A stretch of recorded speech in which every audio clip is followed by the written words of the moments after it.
यही कसूर मैं बार बार करता रहा। धूल चेहरे पर थी और आईना साफ करता रहा।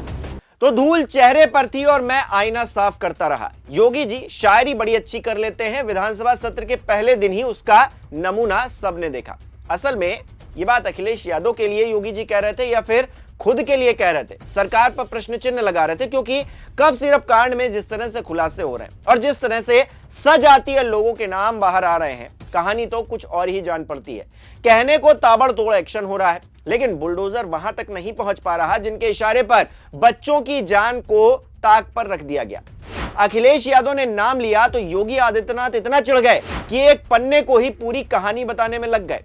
डिप्टी सीएम ब्रजेश पाठक हो या फिर दूसरे डिप्टी सीएम जो सीएम योगी आदित्यनाथ की कुर्सी पर निगाह भी रखते हैं, वो हो, तस्वीरों पर ज्ञान बांट रहे हैं, लेकिन कोडिन भैया को बचाने की कोशिश लगातार हो रही है। असल में उनका नाम न मंत्री ले पा रहे हैं न संतरी ले पा रहे हैं। आखिरकार वजह क्या है, यह हर कोई जानना चाहता है।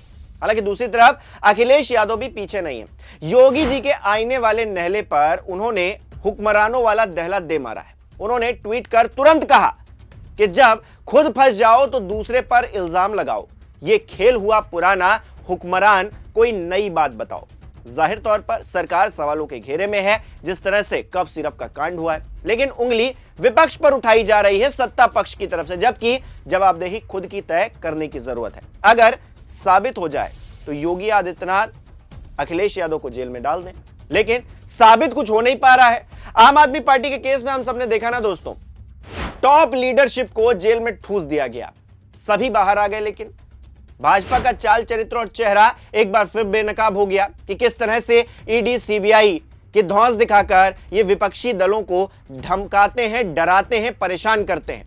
और जहां तक तस्वीरों की बात है, फिर तो धनंजय सिंह को अब तक पकड़ लिया जाना चाहिए, क्योंकि कफ सिरप कांड में जितने भी लोग धरे गए हैं उनके सीधे कनेक्शन उनसे ही नजर आ रहे हैं, करीबी उनके पकड़े जा रहे हैं। लेकिन योगी आदित्यनाथ जी को तो शायरी करने में मजा आ रहा है। सजातियों को हाथ लगाना शायद मठ की परंपरा के अनुरूप नहीं लगता, लेकिन सपा वालों ने खुला ऐलान कर दिया है। विधानसभा सत्र की शुरुआत होते ही सपा नेता अपने अलग अलग अंदाज में प्रदर्शन करते हुए नजर आए। समाजवादी पार्टी के विधायक ब्रजेश यादव ने विधानसभा परिसर में साइकिल चलाकर कफ सिरप मामले के खिलाफ विरोध प्रदर्शन दर्ज करवाया। उनकी साइकिल के आगे जादुई कफ सिरप लिखा एक बड़ा सा बोर्ड भी लगा हुआ था। इसके अलावा शिकोहाबाद से सपा विधायक Mukesh Verma codeine cough syrup का पोस्टर पहनकर विधानसभा पहुंचे। उन्होंने जमकर नारेबाजी की, आरोपियों पर एक्शन लेने की मांग भी की। क्या कुछ कह रहे हैं दोनों नेता, सुनिए जरा। आप देख रहे हैं बेरोजगारी, भ्रष्टाचार, बेरोजगारी, भ्रष्टाचार, और अब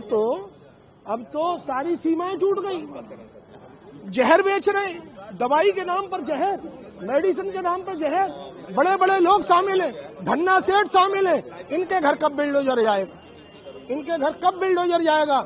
मासूम पूछ रहे हैं, मासूम तड़प रहे हैं, मासूम तड़प रहे हैं।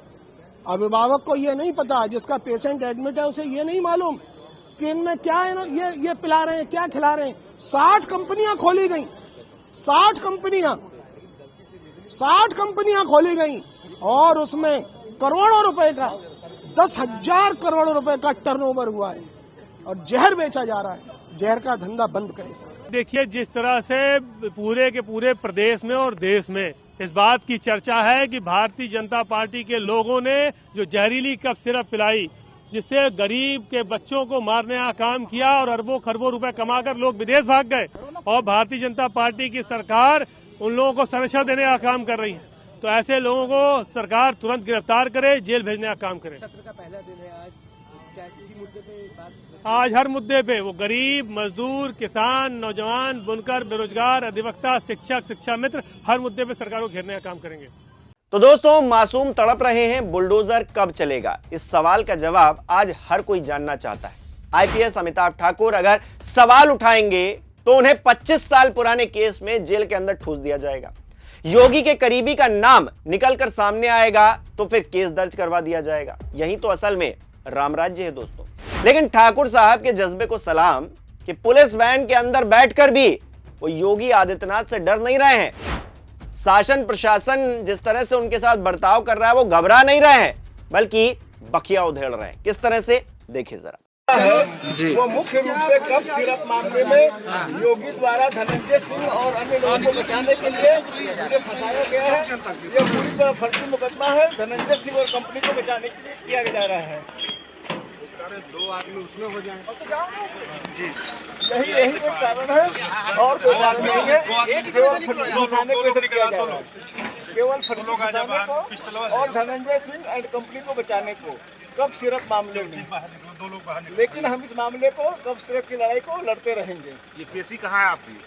ये वाराणसी में है। यह भी मुकदमा कौन कराया है? मुकदमा कौन कराया है?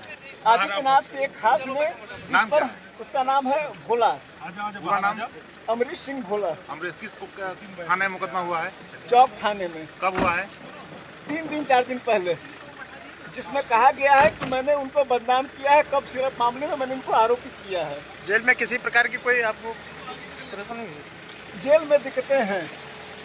तो दोस्तों, काफी पुरानी कहावत है कि एक झूठ को 100 बार बोला जाए तो वो सच लगने लगता है। सरकार भी कुछ वैसा ही करती हुई नजर आ रही है। हम आए तो राम राज्य आ जाएगा, राम राज्य आ चुका है, राम मंदिर बन गया है, ध्वजा लहरा दी गई है, फिर भी ये हाल है कि प्रदेश के अंदर कफ सिरप कांड हो रहा है और उस कफ सिरप कांड के जो असली दोषी हैं उन तक सरकार के हाथ पहुंच नहीं पा रहे, बल्कि बताया तो ये जा रहा है कि उनको बचाने की कोशिश हो रही है।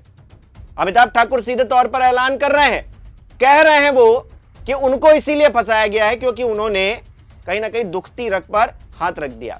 धनंजय सिंह का नाम वो खुले तौर पर ले रहे हैं, वैन में बैठकर ले रहे हैं। यह एहसास करवाने की काफी कोशिश की जाती है कि योगी आदित्यनाथ की सरकार में सब कुछ चंगा सी है, लेकिन असल में चंगा सी नहीं है। केशव प्रसाद मौर्य कितनी भी तरफदारी कर लें, कितना भी अखिलेश यादव को कोस लें, लेकिन उससे कफ सिरप कांड का जो असली सरगना है वो तो पकड़ा नहीं जाएगा।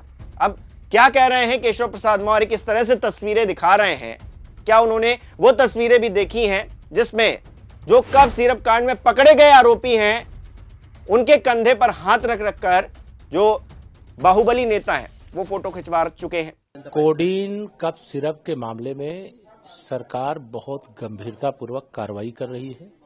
जो भी इस मामले में दोषी अपराधी होंगे वो बख्शे नहीं जाएंगे। लेकिन आज मुझे एक फोटो प्राप्त हुई है जिसमें ये एक आलोक सिपाही है और एक ये डब्बू यादव है और ये श्री अखिलेश यादव है। बाकी सारे चेहरे आप पहचानते हैं। तो आलोक सिपाही बना सपाही, ये तो स्पष्ट चित्र दिखाई दे रहा है। तो समाजवादी पार्टी को इस पर जवाब देना चाहिए। समाजवादी पार्टी स्वयं सभी प्रकार के माफियाओं के संग खड़ी रहती है। माफियाओं से रिश्ता टूट जाएगा तो सपा खत्म हो जाएगी। अच्छा, अगर केशव प्रसाद मौर्य की बात को सच भी मान लिया जाए, सपा जिम्मेदार है, अखिलेश यादव जिम्मेदार है, तो सजा दीजिए ना। किसने रोका है? आप किसी ने हाथ पकड़ रखा है? सत्ता आपकी, प्रशासन आपका, सब कुछ तो आपका। बुलडोजर क्यों नहीं चल रहा है? चलाइए ना बुलडोजर। आपके बुलडोजर में जंग क्यों लग गया है? लेकिन बुलडोजर तो आपका जाति धर्म देखकर चलता है, सजातियों पर बुलडोजर नहीं चलता है। सजातीय कुछ भी कर लें, दलित सांसद के काफिले पर टायर भी फेंके तब भी कोई फर्क नहीं पड़ता है। चुनाव हार कर भी डिप्टी सीएम बनकर बैठना भी जनादेश का अपमान होता है नेताजी। लेकिन ये गुनाह कर कर भी आप मुस्कुरा रहे हैं। और दूसरी तरफ कफ सिरप से टेरर फंडिंग जैसे मामले जुड़ रहे हैं, बांग्लादेश के इस्लामिक संगठन के तार जुड़ रहे हैं। अब तो नैरेटिव भी फिट हो रहा है, फिर भी बुलडोजर क्यों नहीं चल पा रहा है हर कोई पूछ रहा है। और योगी आदित्यनाथ सत्र के पहले दिन शायरी करके निकल जाएंगे। 4 दिन का सत्र रखा गया, उसको लेकर भी सवाल खड़े हो रहे हैं। और सब कुछ चंगा है, राम राज्य आ गया है, ये कह दिया जाएगा। जवाबदेही से सरकार किस तरह से बच रही है?